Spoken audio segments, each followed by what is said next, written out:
नमस्कार. जय महाराष्ट्र. पवारांची तब्येत अचानक बिघडली, तातडीने रुग्णालयामध्ये दाखल केलं. जाणून घेऊया सविस्तर अपडेट. तत्पूर्वी चॅनलवर जर नवीन असाल तर रोज ताज्या घडामोडी बघण्यासाठी चॅनलला नक्की सबस्क्राईब करा.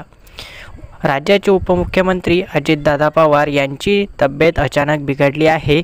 त्यांना रुग्णालयामध्ये दाखल करण्यात आलं आहे.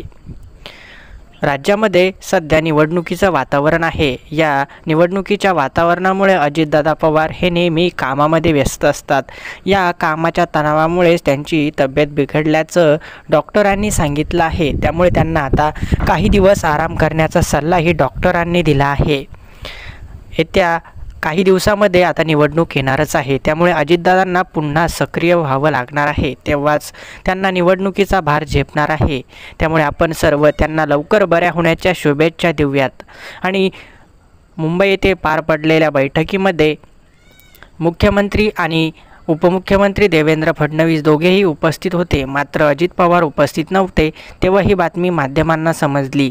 अजितदादा पवार हे ऑनलाईन पद्धतीने सध्या काम करणार आहेत. ते मुंबई येथील राजकीय निवासस्थानी सध्या वास्तव्याला आहेत. तेव्हा ते तिथूनच आता ऑनलाईन काम बघणार आहेत आणि सध्या त्यांचे दौरेही ते टाळणार आहेत. त्यामुळे आता त्यांना विश्रांतीची गरज असल्याचं डॉक्टर सांगत आहेत. आपल्या शुभेच्छा नेहमी त्यांच्या पाठीशी असल्या पाहिजेत. ते लवकर बरे व्हावेत अशीच ईश्वराचरणी आपण प्रार्थना करूया. धन्यवाद.